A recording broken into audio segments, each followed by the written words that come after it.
la mort Oui. de Jésus-Christ à la croix, est-ce qu'elle sauve l'humanité? Justement, pour parler de ce sujet, on reviendra forcément sur Jésus, Dieu ou pas. C'est-à-dire que c'est intimement lié, donc ça ne sert pas de rappeler. Voilà, donc le sujet il est là comme ça veut dire que c'est assez lié. Donc vous avez la parole. C'est intimement lié parce que c'est cette théorie qui a engendré la doctrine de la divinité de Jésus. Est-ce que vous comprenez? Parce que les gens disent que l'humanité a péché contre Dieu, donc à travers Adam et Ève, il n'y avait aucun autre moyen pour Dieu de pardonner à l'humanité son péché. Il fallait qu'on lui offre un sacrifice d'une valeur infinie, parce que le péché a été commis contre un être infini, donc qui est Dieu. Nous qui sommes infinis, nous ne pouvions donc pas offrir à Dieu un sacrifice d'une valeur infinie. Il aurait donc fallu que Dieu lui-même, pour ceux qui croient que Jésus est Dieu, vienne sur la terre sous forme humaine, à la personne de Jésus, pour se faire tuer par ses propres créatures, afin de pardonner leurs péchés. C'est-à-dire, Dieu a fait mourir Dieu pour apaiser la colère de Dieu.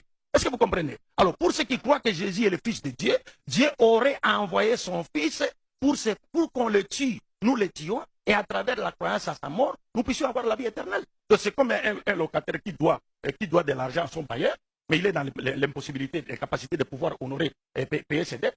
Maintenant, le bailleur lui envoie son fils pour que le locataire tue et lui demande simplement de croire à la mort de son fils pour qu'il oublie ce qu'il lui doit comme argent.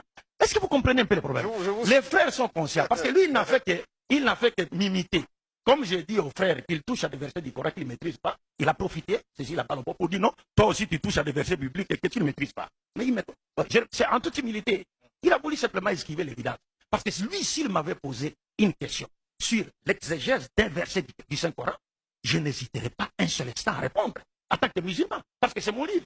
Mais moi, je pose une question aux chrétiens. J'ai dit, pour qu'on ne m'accuse pas. Il vous a répondu. J'ai dit, non, il n'a pas répondu. Il est parti à la divinité des histoires qui n'ont rien à voir avec les thèmes. Je vais revenir sur la parabole. Et puis, vous allez voir, si je reviens sur la parabole, aucun d'entre eux ne me contredira par rapport à l'interprétation que je vais donner. Parce qu'ils savent qu'ils ne peuvent pas, ils ont compris. Donnez-nous l'interprétation. Je vais donner l'interprétation. Ils savent qu'ils ne peuvent pas s'en sortir. C'est pourquoi, pour échapper, ils disent non. Nous n'allons pas interpréter, nous ne sommes pas venus ici pour apprendre. Nous ne sommes pas les élèves d'Abdul-Mahdi, comme il le dit toujours. Et puis il a repris. Est-ce que vous comprenez? La parabole a été plus que claire.